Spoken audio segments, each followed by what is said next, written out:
Shop. Everything you need Celtics, everything you need NBA. I'm George Bilecki. He's my man. Ountae Campbell, walking, talking, triple-double. I'm in for Travis Thomas today. Tay, how we doing, my man? I'm doing good, GB. I'm just excited to be here. We finally got some Celtics action last night, and I'm finally excited to watch some more NBA Cup this weekend, dog. I love the semifinals matchups. The best is someone asked me, like, why Vegas? And first my answer was, you know where I go, Tay. Vegas is proving it can handle an NBA team. Like the cities have to prove to the league and to everything, hey, we can have this influx. And then B was, you got to make the players want to win it. Like they're playing on their home courts. F the paint on the court. You know where I stand. But oh, man. And you know where I went last night when I saw Trae Young celebrating a half court. I go, thank God I'm talking to Tay tomorrow.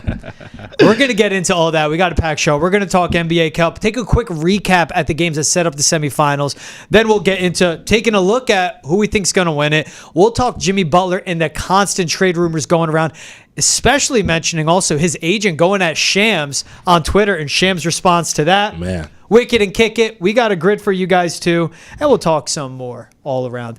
Tay, let's start with it, man. NBA Cup recap. Where do you want to start on these games? You know, I want to start with the games that we had on Tuesday. Yeah. We got to talk Bucks beating the Magic 114 to 109.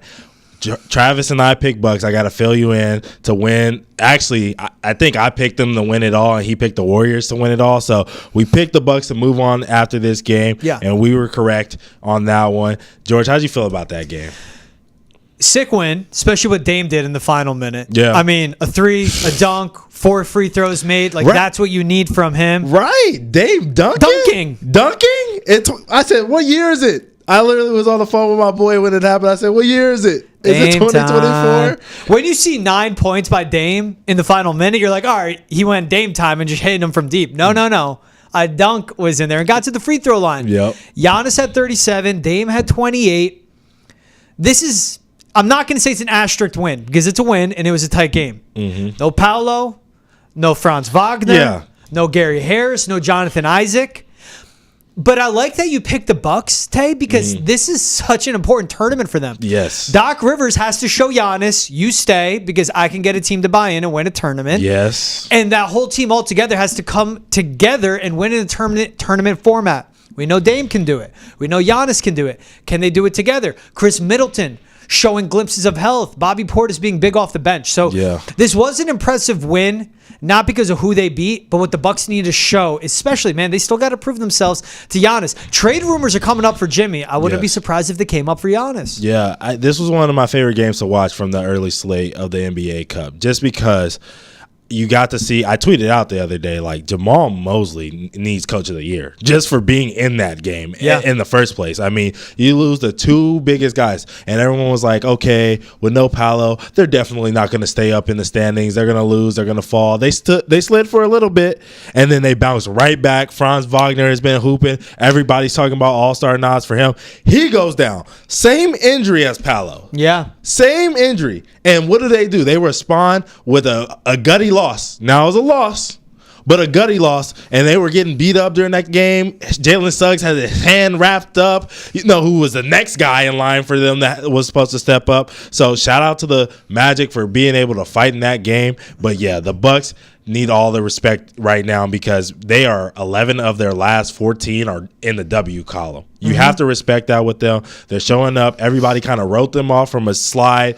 Them and the 76ers sliding early. They've bounced back. 76ers haven't. And that's hats off to Giannis and, to the coaching staff for doing what they're doing. And Dame and all of the guys on the team, honestly. We got to see the Bucks make a buy-in at the trade deadline. Yeah. If Giannis chooses to stay, they have to put all their chips in because they have to keep selling to Giannis. They're serious about winning. Yeah. This is probably the last season we see Giannis and Dame together too, though. Stop it. No, I'm not. You and Travis have been on that. Look, he's getting old, bro. It's just like, can they keep it together? I think they can. I think they're showing it so now. Fine. And they got Chris Middleton back. And I know Chris Middleton is not the guy he used to be. Yeah. But he's still an important part of this team. And he's shown that throughout the games that he's played with them coming back. I'm excited about this team going forward in the East. Now, they're not beating the Celtics, but I think they're the team that we thought they were going into the season.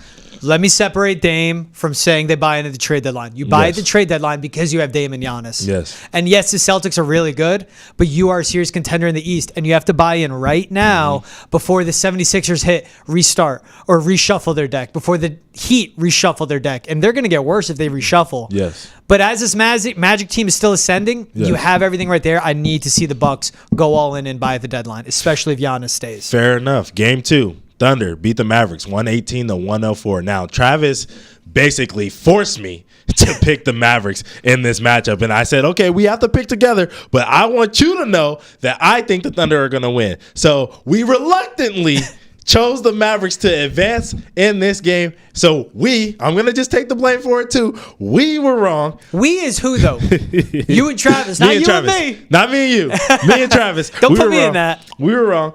George, what did you think about that game between Thunder and the Mavericks? It's the same thing we saw from the Thunder when you go back to the Western Conference Finals. The Thunder lost to the Mavs 4-2, but you saw their legs kind of give out, and you saw that young team learn what it takes to be in the playoffs. Yes. It starts at Lou Dort, man. He makes Luka so damn uncomfortable. Yes. And let me go back and say when I was wrong, because when I picked the Mavs and I was so vehemently behind them in the finals, I'm picking them, and then I'm going, but Luka has to match up with Drew Holiday. Yeah. And Jaylen Brown. Yeah. And Jason Tatum. Look, if you have a strong perimeter defender like a Lou Dort, that is what Luka struggles with. And then you see the extra layer that OKC has in an Alex Caruso on the outside as well. Great perimeter defender, great shooter, huge addition, trading Josh Giddey for him. Like all around, you just got better. Isaiah Hartenstein. Let me go through this. 13, 12, 16, 5, 13, 18, 14, 10, 14. Those are his rebound totals. Absurd. What he does in the middle, especially with Chet Holmgren banged up, but what he does all around. And, bro, my favorite player to watch right now, my favorite player to watch is SGA. 39 points. He went 5 for 9 from 3, 15 for 23 from the floor. His all-around game, they don't play at the fastest pace. They don't play and scoring a ridiculous amount, especially from the outside. But this OKC Thunder team, man, with all the ways it can hurt you, J. Will, J. Dub, SGA, all the guys they have, they just there's so many ways to score.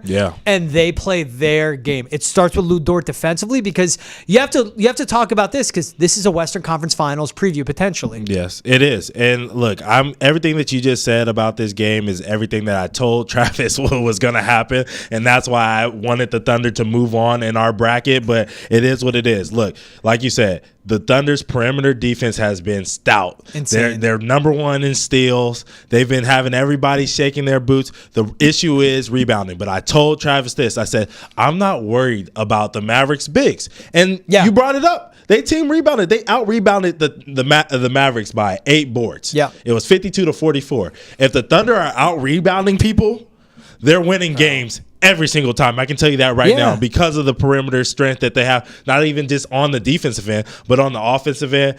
But shout out to the Thunder for getting this done. Sorry that I let Travis skew me in the wrong direction. Now let's talk about Hawks. Heat aren't involved yet. We'll talk about them later.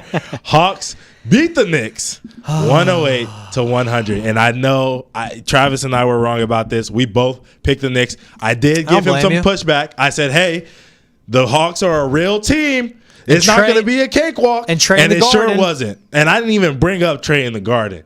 Man, that dude has been cooking in the Garden for years now. He's in their head. So, George, what did you think about this game, dog? I mean, it hurt to watch. Because you're a resident Knicks fan, basically. Bro. I'm right, though. So I'm talking with my sister on FaceTime, right? She loves Karl Anthony Towns. He is so good. I go, yeah. And if he gave a ish about defense, he'd be a top 10 player in the league. Cat goes off, the Knicks lose. This is a preview of what you're going to get in the postseason on Karl Anthony Towns being a key piece. Trae Young didn't play well. He was 2 for 8 from 3. This was a rock fight. This was the Knicks style of play. This is how they want to play at this slow pace. And they lost. Jalen Johnson's legit, man. That kid, his story is hilarious. Him and Dyson Daniels, both of them, Him and Dyson Daniels. Jalen Johnson, I knew him because he went to high school, obviously in Wisconsin, committed to Wisconsin, decommitted, flipped to Duke, didn't really play at Duke, never worked out for him there, and just went right to the NBA. And everyone's like, what is he doing? I didn't think he would work out. But him just slowly maturing in Atlanta and not having to be the guy, but he's a scorer. Yep. He stretches the floor. Yep. He's a playmaker, and he's a defender. He is what is the key to the NBA, Tay? Elite wings. And he can be an elite wing. He is a mismatch out there on the wing. Yeah. I loved watching this, and let me just say this. As much as I hated seeing it, I love how much Trae Young embraces the villain, skipping on the floor, rolling the dice as he's getting ready to go to Vegas. And then Jalen Brunson, what he said after, he goes, if I don't want him doing that, I need to beat him. Jalen Brunson is a dog. Trae Young is a dog. This is what you love from the NBA Cup. It means more to these players. We see it. Yeah. And it's Trae at the Garden. It's Trae punching his ticket to Vegas in the semifinals. And it's Trae doing it against the Knicks. You just see the entire stage elevate in the middle of December. This is what's good. Lose the floor. Yeah. Lose the floor. Please stop painting the floor. But everything else is great about this, man. This came down to this because, like you said, Trae Young had 8 for 22. He did his thing. It's okay. It's not the greatest performance. It's not a bad performance, right? Yeah. Jalen Johnson 8 for 20. So the Knicks kind of did their job slowing down those guys, right? Mm-hmm. Which are the main two guys that had that offense. What they didn't do is stop that bench. And this is exactly what the Knicks need to do is figure out who is going to score for them off the bench. I said at the beginning of the year that Miles McBride wasn't going to be the guy to do that every night, what he did, to the Celtics. He's not going to continuously just be off the bench, 20 points a game kind of guy. And he showed us that he had 5 points in this game, 2 for 8, which is okay. He shouldn't be expected to bolster the entire second lineup's offense. He shouldn't be in control of that. What you saw was DeAndre Hunter and Onyeka Okongwu doing what they do, being good bench role players. They scored the ball in volumes, and that's why the Hawks won this game in New York. So shout out to them. Last game, Rockets beat the Warriors 91-90. Now, we picked the Warriors to go all the way to the NBA Cup Finals. And so this one kind of hurt me a little bit because, obviously I would have picked the Thunder if it was up to me, but they got bounced in the first round thanks to Travis. But I was really upset about this one because I thought that the refs helped them get away with this win. Yeah. It's one possession. I'm really more mad at GP2 for not calling a timeout after diving on the ball. That's like basketball knowledge 101. Why are you throwing it over the middle, bro? It's literally basketball knowledge 101. Yeah. But should the refs have called the foul? Probably not. No. George, how did you feel about this game? This Rockets team's legit, man. It's one of the best defenses in the league. And I loved, again, let's talk about maturation. I love Jalen Green making that play, and you can have your opinion on the refs. I love him getting dirty, getting in the mud, and making that play, which sealed a victory for them. I mean, they were down 2 points, keep in mind. Got him to the free throw line. He didn't know that was going to happen, but all he was thinking for himself is, I need to get this loose ball and get my team a possession. The kid's a scorer, man. Yeah. Like, that's the best play of his career. The stakes are high. This team hasn't won anything. Ime Udoka needs this team to make a tournament run because he has to expose them to the postseason before the postseason comes around. Bro, that's the 2 seed in the West. That is one of the best defenses in the NBA. And that is Jalen Green, who is a scorer, making a play like that. Have your opinion on the refs. You hit the nail on the head, Tay, because you're a baller. You know ball. You are a hooper. Yeah. Gary Payton Jr., GP2, Gary Payton II. Yep. You know better than that. Yeah. The second he had the ball, as I'm watching, I'm like, game over. And then he threw it over the middle. And I was like, what? And it's also, mind you, Jalen Green against Jonathan Kuminga. Yeah. And Kayvon Looney, two big-ass dudes. Yeah. And Kuminga's a great athlete. Shout out to Jalen Green. What did he do? He put the ball in his hands, and he put the outcome of the game in his hands, and the refs whistle, and the Rockets advance, man. They do, and force the refs to make a call. Sometimes you got to do that. Kerr was mad at the refs, and as he should be. I don't blame him. But I'm mad. He should be mad at himself. You know, it's one of those things where you get mad at yourself, and you don't want to take the blame, and you start blaming other people. You're out there. You're able to call a timeout. Steph's out there. He's able to call a timeout. Yeah. Draymond's out there. He's able to call a timeout. Yeah. The three of you should be looking at yourself, seeing him diving on the floor and be screaming at the timeout. You have one. You come out of a break. Coaches are telling you, hey, you have one timeout. Hey, we got one. We got one. You know what I mean? If you need it, we got one. And since the ball hit the rim, now the shot clock resets. You know what I mean? So there's no more shot clock that you have to worry about. Now it's just game clock. So it's not like we have to rush to get a shot up or something like that of that nature. You're up one. Call a timeout. Execution, baby. It's very simple basketball, and it's a shame that a team as old as the Warriors are and as winning as experienced as they are didn't get it done in that situation. But shout out to the Rockets. I don't want to take away from what the Rockets did in that game. They held the Warriors to 37 points in the first half. Nuts. Like they were locking up. They weren't really hitting their shots, but they hit the timely ones every single time, and they stayed in the game. They worked, they grinded, and they deserved to be in Vegas. Nonetheless, the Warriors messed up. The refs maybe messed up, but at the end of the day, that doesn't take away from the great performance that the Rockets had in this game. Even with Fred VanVleet not showing up recently, this team surrounded him and worked around him and gave that team a win. And so they move on to Vegas, which is what we're going to talk about. Tay, real quick. Yes. Bucks beat Magic 114-109. Thunder beat the Mavs 118-104. Hawks beat the Knicks 108-100. Slower pace game, rock fight. Yes. The Rockets won, only scoring 91 points. This perimeter defense is legit. I think they're only allowing around just under 12 makes from 3 from their opponent per game. That's what wins in the NBA right now. It is. They're still working on their scoring. They could add somebody. I think they should. We'll get to that. This defense, especially on the outside, that's where it starts. The evolution of basketball, man. We talk about it almost every day. It's no longer can you stop them around the cup. It's can you just stop them from scoring from 3. They run guys off the line. They held the Warriors to 12 for 38 from 3. Yep. It's Rockets defense, bro. It's legit. It is. It is legit. Now let's talk about the Hawks and the Bucks because they're going to meet up in Vegas at this point. Who do you think is going to win this game, George? Now, I'm going to tell you, I already got the Bucks because I have them going and winning it all. Too. That's what I've had, and that's what I'm going to stick with, seeing that me and Travis went 1 for 4, 1 and 3 in our prediction so far for the game so far. But I'm going to still rock with the Bucks, the one team that I thought will prevail throughout this round. I just think that they have a team that's continuously getting better. Like I told you earlier before, 11 of their last 14 have been wins. They just continue to win and win and win and win. Yeah. And people have stopped talking about them. They've stopped paying attention. But Giannis is second in MVP voting right now, or as the the MVP ladder that's made by NBA.com. He's second right now, and he's going to continue to will his team to wins. I don't think that the Hawks have enough defensively to slow down Giannis and Dame, and so that's why I'm going to give them the nod at the. Bro, this is the Hawks' biggest game since 2021, Eastern Conference Finals, where they lost to the Bucks. Yeah. So that's what's important, just to see the Hawks back in important games. Yeah.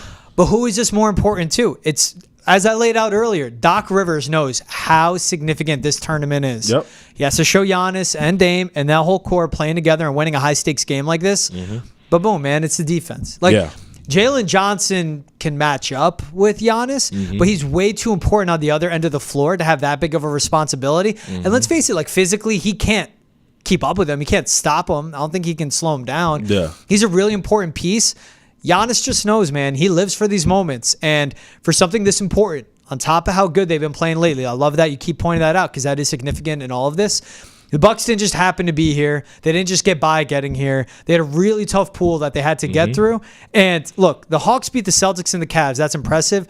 But this Bucks team, now at this point, with this coach and Doc Rivers, which everyone can make all the jokes about him, bro. This is a one-off tournament, a single elimination tournament. Yep. Doc knows it's important. I like the Bucks on this matchup too. You laid out all the reasons on the court. I'm laying out the reasons on the sideline. I think it's just much more important for the Bucks. They need this, and it's more than the money for the players. It's more than literally winning a play-in tournament. It's about momentum. Yeah, it's about momentum, and Doc has to prove his worth to Giannis Antetokounmpo. Yeah, that's fair. That's fair. All right, let's talk about Rockets Thunder. Who do we think is going to move on from this round? Look, I have to say, I will miss that Rockets court. I love that Steve Kerr was saying it's like playing in hell or something like that with the red jersey. I mean, with the red floor and the red shirts in the crowd. It was a miracle to look at. I know everybody doesn't love the NBA Cup, of course, bro. But now that we're in Vegas, we only have to see them 2 or 3 more times. So what do you think? Rockets Thunder, who's taking this one? Thunder. Yeah. It's all first Hartenstein's going to match up with Sengun. Yep. So if he just makes him just basically 0. Yeah. Not a negative, not a plus, but just levels him out. Yep.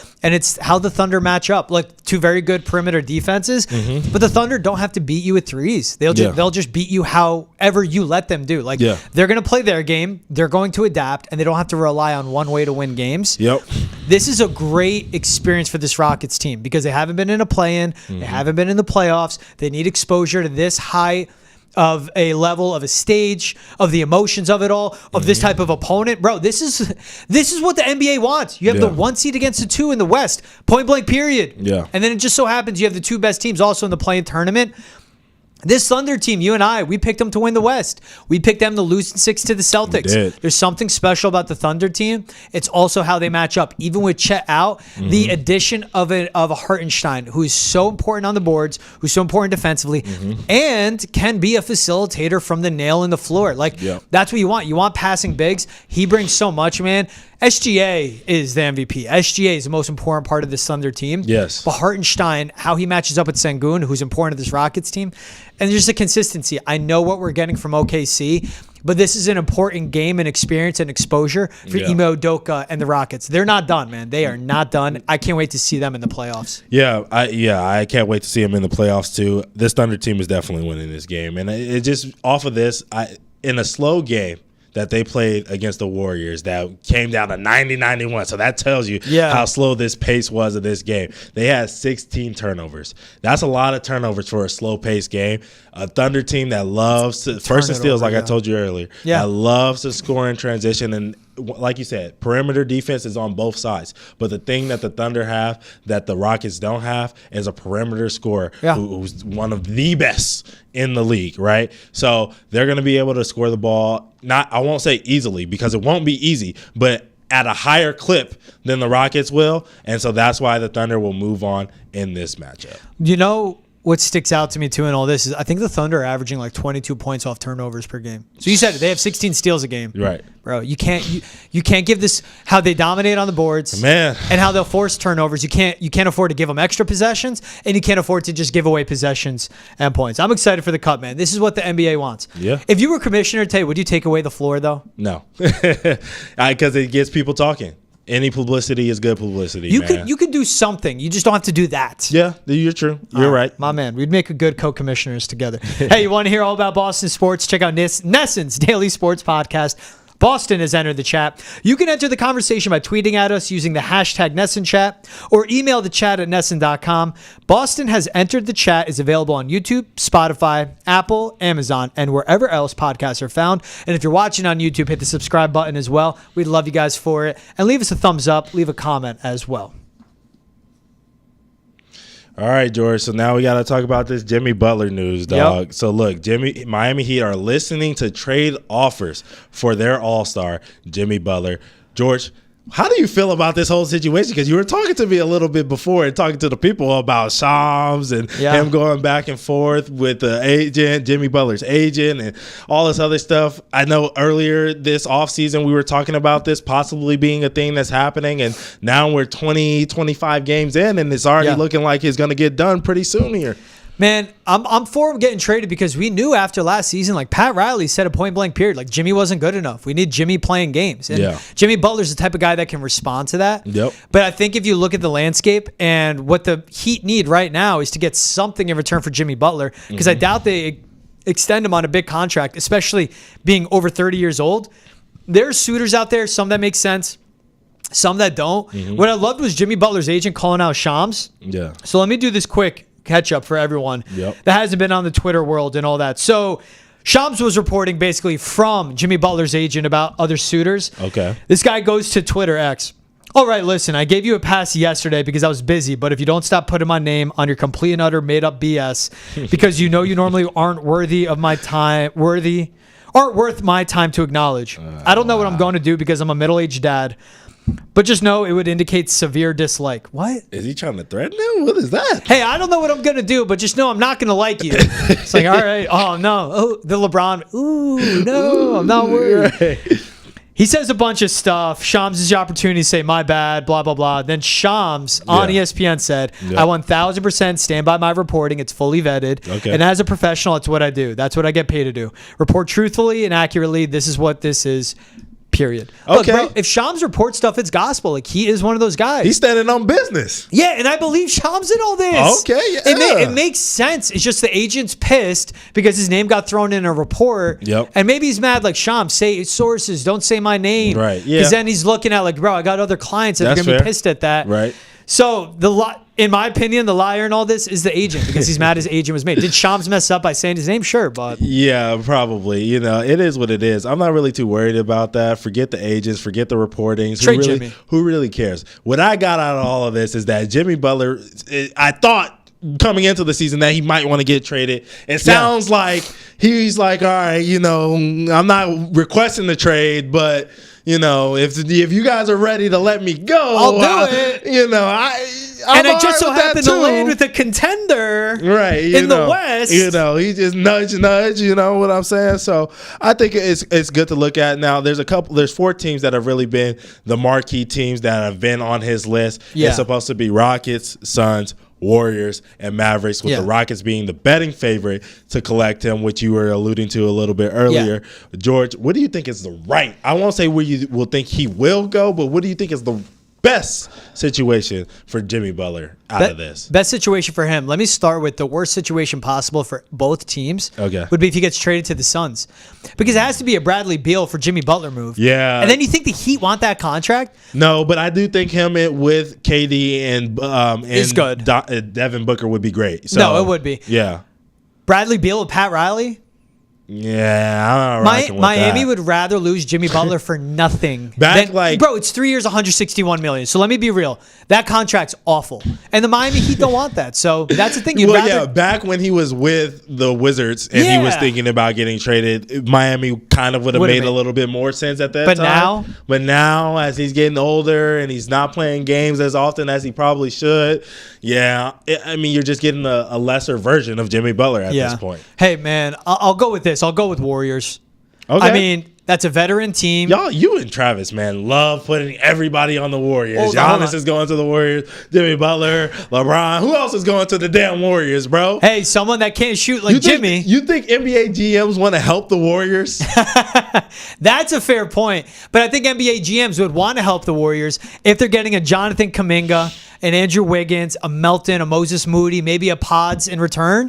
Pods has been struggling this year. Yeah, okay, get him to Miami and see what you can do, right? Like that, and I think it would be like, all right, replace a Moses Moody with Pods, and then Warriors can still keep something. We haven't even really seen Moses Moody though. Like we don't know what he is. You know what I'm saying? And we've seen 4 years of Jonathan Kuminga, and the Warriors don't want to let him be Kuminga. He's coming. I like Jonathan Kuminga. Get him out of Golden State. But I hear you. Right? I hear you.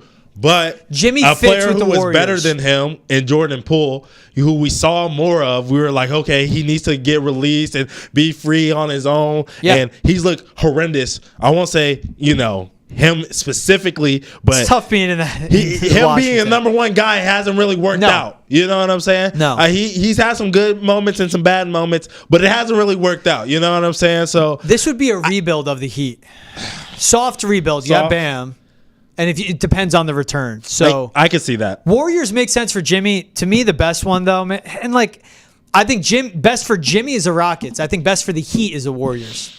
Yeah, of those four, it's a tough 4 fits. Honestly, I would say none. To be honest, I don't even want to have to give one. I like that answer. I'm gonna be honest with you. I don't want to have to give one that, man. because Mavericks, we know they're gonna keep Clay, and they're gonna keep Kyrie. They're gonna keep Luka. Too many alphas. They're gonna be giving Kyrie, up too much. Too many alphas. It's not gonna work out, dog. Then you go to the Warriors, and I think that's a fit that could work, but. Do they need another guard who doesn't really shoot the ball that well? They have a lot of great wing defenders, but they don't have a lot of guys who are real shooters besides Steph and Buddy Hield. You know what I'm saying? So, especially with Pods not really, regressing a little bit, honestly, this year. So, they don't need another guy who's like you're not a bad shooter, but we're not running out at you hard and running you off the line, So, I don't really like that fit. Suns, like we said, it would probably be the best fit, but it's the least realistic one because why would the Miami Heat take Bradley Beal or any of the Suns' assets if they have any?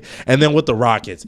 Now, this would be the best fit if I had to choose one, gun to my head, which is probably why they're the favorites to get this done. But the thing about the Rockets team is that they do not score off of assists. They do not pass. They play ISO ball. They don't have a lot of shooters on their team as well, consistent shooters. So why would you add a guy who, yes, fits their identity, but does not really turn the tides for them of like a... I know, they need shooting, man. They need a shooter. You know what I mean? Like, if this was them saying, okay, Kevin Durant's going to go to the Rockets, I'd be like, oh, yeah, 100%. You know what I'm saying? But you don't need a better Dillon Brooks. You know what I mean? An elite Dillon Brooks. You don't need that. That's what Jimmy Butler is at this point in his career. What would the package be, you think? Because I think it would be like a Dillon Brooks, a Jabari Smith. That's the thing that scares me. It's got to be the Rook, right? Because Reed Shepherd hasn't gotten any minutes. He's got to be involved in that, right? As part of a rebuild. I want Reed Shepherd to stay in Houston.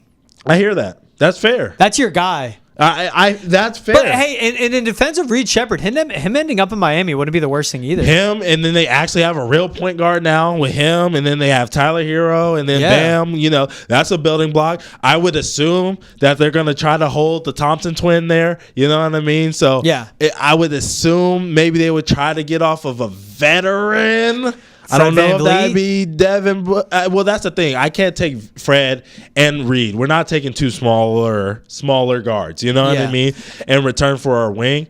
So and Van Vliet's like the glue guy there, man. Yeah, it'd probably be like Atari Eason, Picks. You know what I mean? Easton. It would kind of be that situation. Hey, real quick, talking about pods, Santa Clara guy. Yes. A lot of good small schools in California to catch hoops at, like high-level college hoops. Yeah. What's the one you would go to growing up? Would it be like Loyola? I know that's like kind of what? That's like Manhattan Beach-ish? I don't know. Yeah. Are you talking about to watch? Yeah. You have UCLA, you have USC. I get that. Yeah. But like the ones of like, hey, let's go to Loyola, just catch a game like Mad Cash. It'd be like the Dime, Pepperdine, bro. They always had teams that were, competitive and in games, and they always had a lot of, fun style offense. So probably Pepperdine. What about Long Beach? Long Beach would be one too. Long Beach State going to the Pyramid. That'd be dope for sure. I would trip out to LA for my family. We got to time it out together. Go catch some hoops. Yeah, for sure. And I got to try your mom's mac and cheese. Hold on. Real quick, sidebar. All right, quick. Look, I make the best mac and cheese in the world, and I got it from my mom. And I'm saying it this way very humbly. Yes. I've made it in Missouri. I've made it in Wisconsin. I've made it here in Massachusetts. All three states, people have been like, that's the best mac and cheese I've ever had. Yes. Tay gracefully made some. He saved me some. I took one bite and I said, what the hell is this? Because it is damn close. Second best mac and cheese, my man right there. Yeah, shout out to my mama, dog. Winning bets and watching your football team win every week. We can't help your team, but we can help you make the right picks. Tune in to Nesson's Betting and NFL podcast, The Spread. Available on YouTube, Spotify, Apple, Amazon, and wherever else you get your podcasts. All right, Tay, my favorite, bro. Yes, sir. You know what time it is? Wicked or Kick It. Oh, man, we've been spending a lot of time talking about the Rockets, so let's talk about this fit from one of their stars, Jalen Green. What do you think of this one, George? It's Men in Black meets Crocodile Dundee meets Michael Jackson. Not the sigh. Bruh. Explain the fit to the people. What'd you see, George? It's the leather jacket, which I don't mind, with the untucked, but untucked. Yeah, white. Sure. I like the loose black tie. Yes. I like the sunglasses. I don't hate the one leather glove. Yes. It's like the alligator pants, bro. Yeah, it's like snake print. Yeah, jeans, it's like you're halfway like there, and for that reason, I'm kicking it. So many of these NBA fits, I see it, and then it's the pants that really break it for me a ton, man. Look, shout out to League Fits and Bobby Billions for this photo. But look, George, you're tripping. You're sounding. You know what? You're getting a little bit older now. You know what I mean? Maybe getting a couple of grays in that beard. I actually do have like one. You sound like an old head right now. Bro, and I always tell Travis that he sounds like one. You sound like one right now. I thought you were with me, dog. This is a dope fit. Nah. He's got one glove on, which is like, okay, yeah, he's being a little trendy, a little fashionable, but like, bro, he's got the nice boots on. He's in a nice color scheme. He's suited and booted. They got the dub against the Warriors. What more can you ask for? I would go baggy, no crocodile snake print on the jeans. Right. The whole color scheme works, bro. Go light wash jeans with the black and the white, like a classic look. Even the shades, but nah. I would cast him in a movie for this one, dog. I ain't even gonna lie. That one's wicked. He is going a little bit of like. I'm a sellsword, not a sellsword. I'm a hitman. Yeah. For hire. Yeah. Which I mess with. This is fire. But all right, next one. We got one from Jordan Poole. This is actually from their win against the Nuggets. A win? Yeah, a win. Yeah, Oh, it was in December, right, not November. In December. He had 40 in this fit. George, what do you think about this one? Shout out to Washington Wizards for this post. Bro, I like it. I'm all comfy all the time now, man. Like, I've shifted, bro. I hate putting on collared shirts now. I hate putting on regular pants. Like, catch me in good joggers. Catch me in a good hoodie, and boom, like this. I like that light vest. I like even the boots. Probably Tim's there. Now they look more rubber, so he's working with something else. Nah, those are Tim's probably. And then, I don't know why he's rocking a Milwaukee Brewers hat. But, hey, I like this. I think it's wicked. Yeah, this is. I don't mind the cheetah print, bro. It works. Here's my thing, dog. I ain't gonna say too much because you have 40 in this fit and got to win, so it should be wicked for that. But dog, you got the cheetah print on, bro. You got the cheetah print on with the vest on top of it and the shirt untucked under it, bro. I like that. If you have the shirt untucked, falling perfectly. No, but why he got the greasy butters on? Like, I can't rock with the greasy Timbs, dog. The shoes did lose me on that. Like, he looked like he slid into them Timbs, dog. Bro, George, I can't rock with that, bro. It's not rocking for me. I'm gonna be nice because you won, and I do respect you, Jordan Poole, and I respect your fashion sense. And you dropping 40, and you drop 40 in this fit. But this one's a kick it, dog. I'm gonna give you like a 5.7. You know what? If he went like we'll have in the next one, like all white shoes.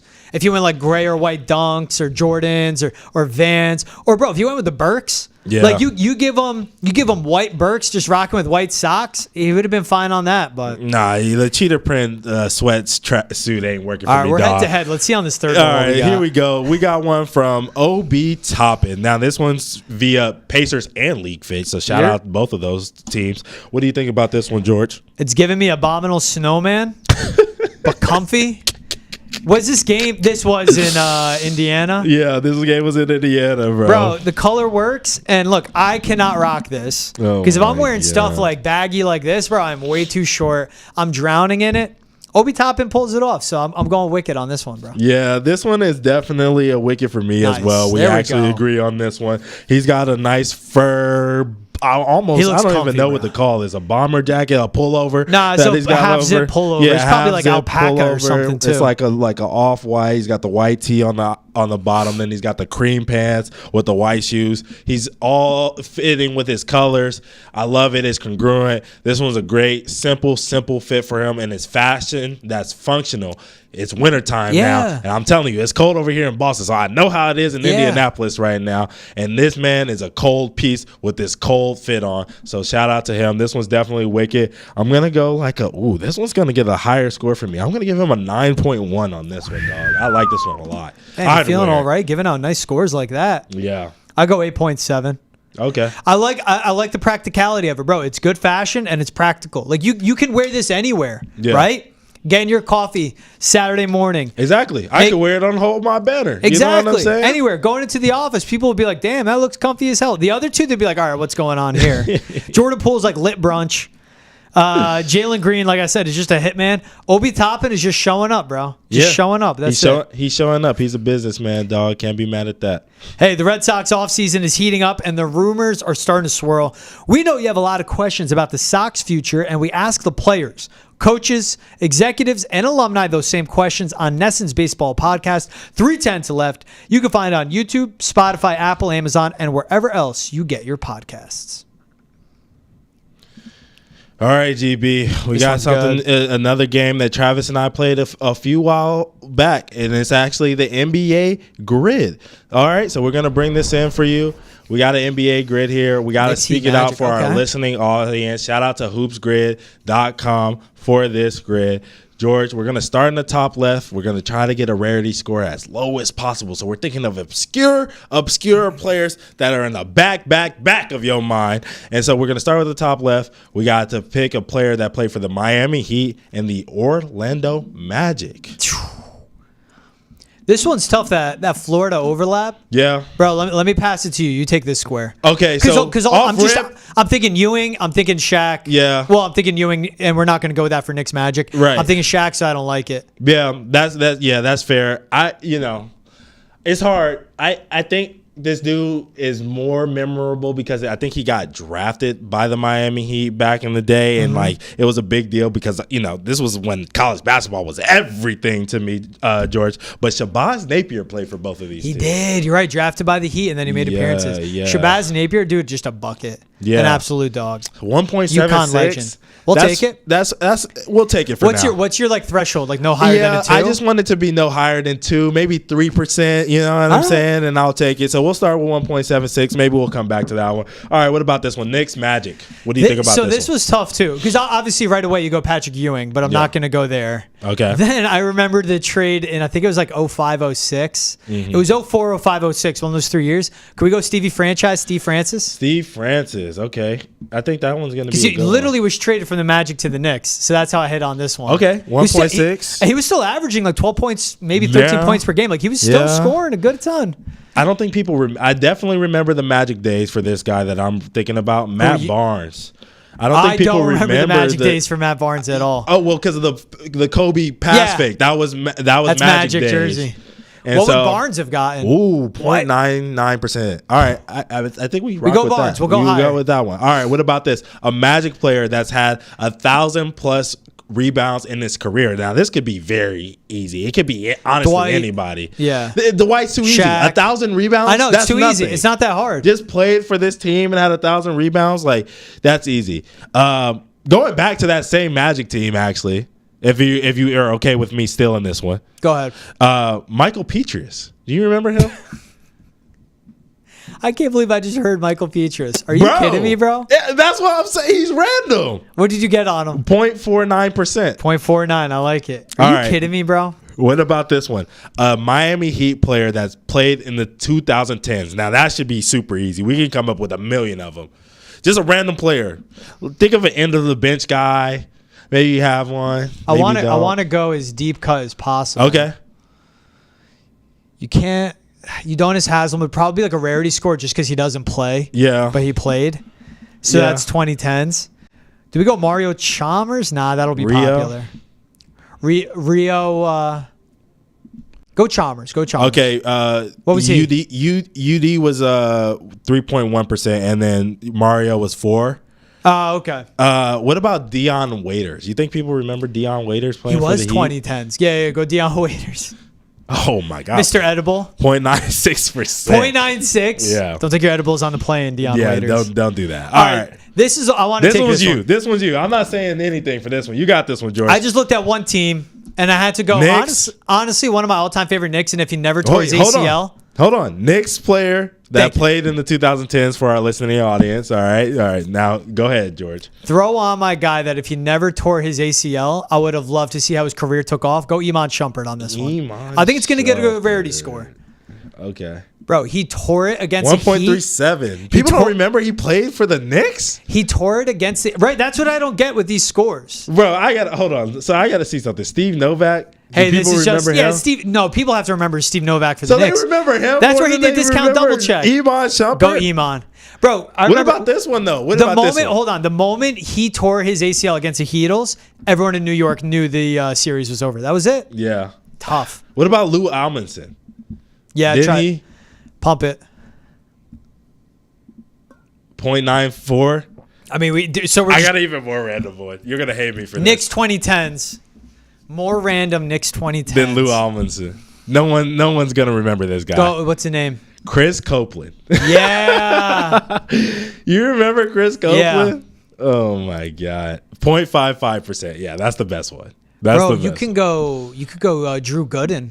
Drew Gooden. See what his score would be. Drew Gooden. What is Copeland right now? He's 0.55. 0.55. Try Drew Gooden. Oh, wait, hold on. Wait, what? What? Didn't Drew Gooden play for the Knicks? Yeah, hold on. We're gonna have to fact check. We're gonna have to fact check that. And while you're fact checking that, I'm gonna try to find a random player that has 1,000+ rebounds over their career and played in the 2010s. Now, mind you have to remember I was in LA during these times, and so I remember watching those Lakers team. And this is when Kobe was hurt, and they had a gaggle of random players, and I can name you 1 million of them. Yeah.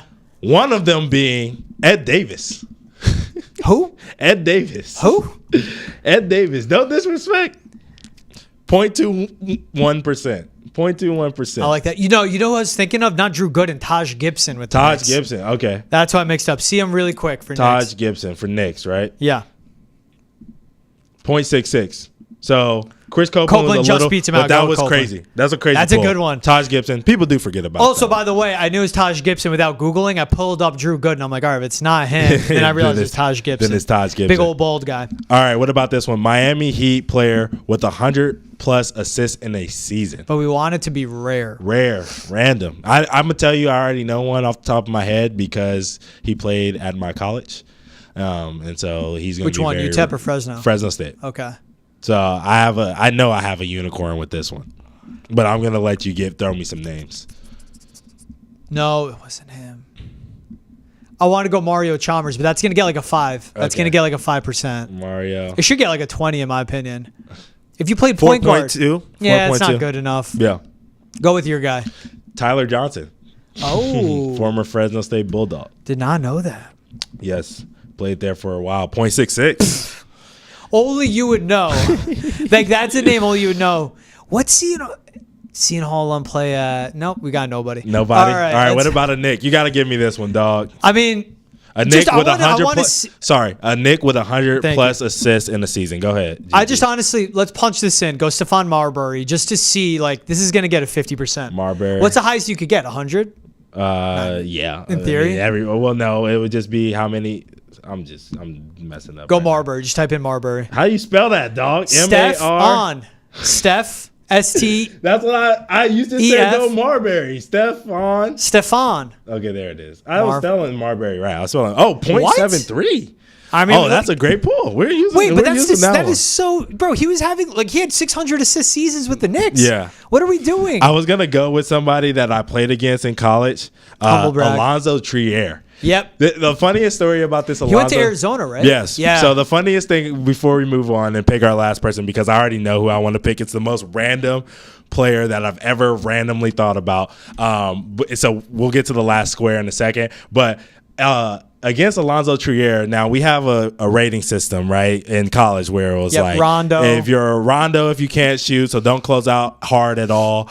Wade, if you can shoot and drive, and then you're a Curry if we have to run you off the line, right? And so we're going into our meeting or whatever, and Alonzo Trier comes up, and our coaches put that he's a Wade, but more of a Rondo. And we were like, huh? I remember looking around at the other people because he's in my high school class. So I'm looking at the other kids in my high school class, the other freshmen on the team, and I'm like, Rondo? And so we went into the game, and that's what they told us to do. And I kid you not, this dude made 7 threes. Against us. There wasn't 7 an threes. adjustment or like, all right, he's a Wade? No, it was like, I think after the 7th one, they were like, okay, run him off the line. After, I'm like, 7? That's crazy. That's one of those where you just like, you eat it. You're like, you can't be like, hey, coach.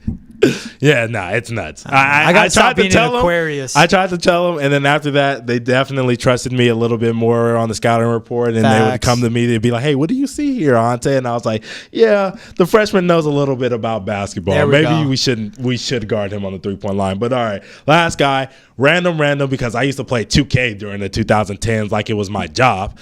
This one is very, very easy for me. I'm going for a player. Sorry, let me tell everybody, a player that has 1,000+ rebounds in their career and 100+ assists in the season. A random NBA player. I used to love playing with the Timberwolves back in the day. Luke Ridenour. You don't even see his face. 0.1%. 0.1. I was gonna throw out a Hartenstein. Yeah. I don't even know. He should be at it. He's we can't even guess anymore. It's done. We did better than 80% of grids. Hell yes. In this one, 80.81%. So, bro, I love the Luke Ridenour. Is so rare. It's just black background. Yeah. No headshot. Yeah. This is good. We went like tie-dye, whatever you want to call it, blue and pink, the cream. Those like classic cups, one gold I think they and call one that black. one a unicorn or something like that. I don't know. It's not my thing. It is what it is. All right, George, let's talk about the last thing we got to talk about. We got to tell people what NBA League Pass games they should watch.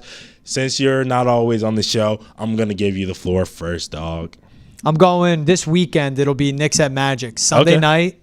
If you want to clean your palate after watching some NFL, little 6 p.m. tip action, you'll have to catch on League Pass and on national TV. Yep. You also have to get in and be ready for a rock fight because it's two teams with really slow pace, but two teams led by really good guards. You'll have a Jalen Suggs and a Jalen Brunson going at it, the battle of the Jalens. Thank you, Jalen Rose. And then let's just see how healthy this Magic team can be. But this is also can potentially be an Eastern Conference playoff preview. I almost said Eastern Conference Finals, but that would mean the Celtics didn't make it, and that would be absolutely absurd. But this is a playoff preview. So when you have two playoff teams and you can catch them on League Pass, Knicks Magic, man, that's where my eyes go right away. Yeah, that's a good one. That's going to be a great game. Like you said, it's going to be a rock fight. Two teams that are fighting hard and have, honestly, very different identities. A defensive team versus an offensive team. We're going to see which one prevails in this one. I have a game that's not NBA Cup-esque, which people may or may not like, but on Sunday as well at 9:30 over here in the Eastern time zone. You have Grizzlies at Lakers. Now, LeBron has been taking some time off. I don't know if he's going to come back. We have no idea. But I can tell you this, that the Grizzlies and the Lakers do not like each other at all. Yeah. And so whenever these two teams match up, you know that you're always going to get some theatrics. You're always going to get some fights between Ja and AD and Ja and Bron. And so, he's too small, he's too miniature, some back and forth action. It happens every single time, and I can't wait to see it. And I know Ja said he's done dunking, but I can almost guarantee you that he's going to do some theatrics, trying to dunk on Bron. Maybe he doesn't get a dunk, but he's going to be going to the rim with a vengeance because he does not like the Lakers. Bro, what's up with the Lakers, man? They everything has regressed awfully. Yeah. Even you look at the analytics on AD's game and his efficiency. LeBron is just not shooting well. One of the worst slumps of his career. He's not even going to the cup. They look gassed out of nowhere. What's up with the Lakers? What's up with your Lakers? Hold on. Yeah. Hold on. Not my team. First of all, reformed Lakers. I told you that this JJ Redick thing wouldn't really move the needle, and then he started off hot, and everybody was like, "Oh, JJ Redick." Yeah, 82 games. Come on. Come on, bro. Yeah. It's not working out. Not that to JJ's fault. This all has to do with Pelinka. I've been on my rant going at these GMs, and I love the NBA GMs. What they do is very, very hard to do. It's hard because everybody loves their assets and no one wants to give them up. Yep. Understandable. You don't want to help other teams. You got to fleece. Not everybody can be Brad Stevens. You know what I'm saying? Or Danny Ainge. Yeah. Both of them. Combined. It was both of them. Yeah. So I understand that. But Rob, you put out the same roster and sprinkled in Bronny James, who's barely playing G League games well. What did you think was going to happen? Dalton Knecht is a rookie, and everybody was, Dalton Knecht, he's the new Austin Reeves. Where is that doing for you now? All right? Stop relying on the rookie. Stop relying on LeBron James. He's 45, 48. He's 50 years old. You know what I mean? The time is gone for that. Build a real team and stop just putting talent together. Those days are over. Yeah, guys actually complement each other and what they're missing, which is a lot. Get shooting, get youth, and you need to get scores. Yeah. And scores that will play into what JJ's system is. Bro, D'Angelo Russell, what a career he's had. Get him out of there. Hey, he's Ountae Campbell. I'm George Bilecki. This was Hold My Banner. Shout out Travis Thomas for letting me fill in for him. Wherever you want to get your podcast, Spotify, Apple, Amazon Prime, make sure to subscribe, download, rate, review. If you're watching on Nesson's YouTube page, hit the subscribe button. And any clips you see, any full-on podcast episodes, leave a thumbs up. Leave a comment. You guys will join the conversation. He's Tay. I'm George. We'll see you guys next time. Have a good one, everyone. Later. Peace.